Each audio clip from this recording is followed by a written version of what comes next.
What's up, everybody? This is Ethan Joyce at the Winston-Salem Journal.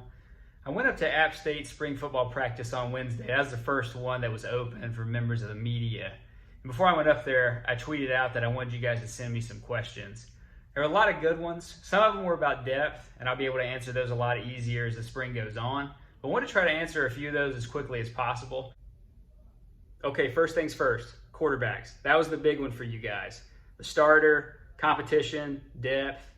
I'm going to tell you right now, depth is the big one for that group this spring. Because right now, because of coaching turnover, because of the guys that have left that room either by transfer or didn't pan out at App, you're talking about a group that's relatively unproven. And that's why you had to bring in a guy like Chase Bryce in the first place. I think ideal spring is Chase adjusts really quickly to the offense.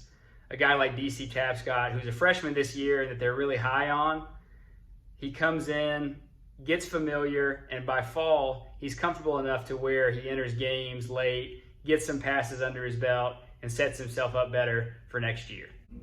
Here's another big one. Who takes over at center for four-year starter Noah Hannon?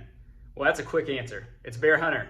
He's switching over to that one spot and taking over snapping responsibilities. I actually talked with him Wednesday after practice. I'll have a story later this week or the beginning of next week about what he's trying to do and how he's trying to learn quickly to be ready for that role. Okay, who's RB2? Well, you know RB1's probably going to be Cam Peoples. RB2, all things proven from last year, it's probably Nate Noel, in my mind. Daedric Harrington is going to be trying to come back from that injury he got about halfway through 2020. Jamir Smith's going to pop in. He's the grad transfer from Notre Dame. He's not here this spring, but he'll be there for the fall. You're looking at another group of running backs that's going to have a lot of talent, a lot of different characteristics. That's going to be good for the Mountaineers' backfield.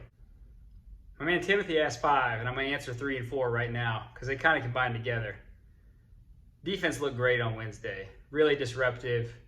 It's great when you have 3 guys back up front like Demetrius Taylor, Caleb Spurlin, Jordan Earl. All of them looked really good, and they allowed those linebackers to run really free. DeMarco Jackson, Brennan Harrington, 2 of my favorite players on this team right now just to watch them play. How beautiful were the mountains? They were gorgeous. It was like 60 degrees, light breeze, beautiful skies, perfect boon day, great spring practice weather, great for a guy like me to just get out there and breathe some mountain air again. Loved it. This last one comes in from Connor. He's asking a question about himself. Been a very valued member of that staff, running around, doing everything that's needed. I told him he was running crisp lines. I didn't say he was running fast lines. Let's pick it up a little bit, Connor. Anyways, that's it for me.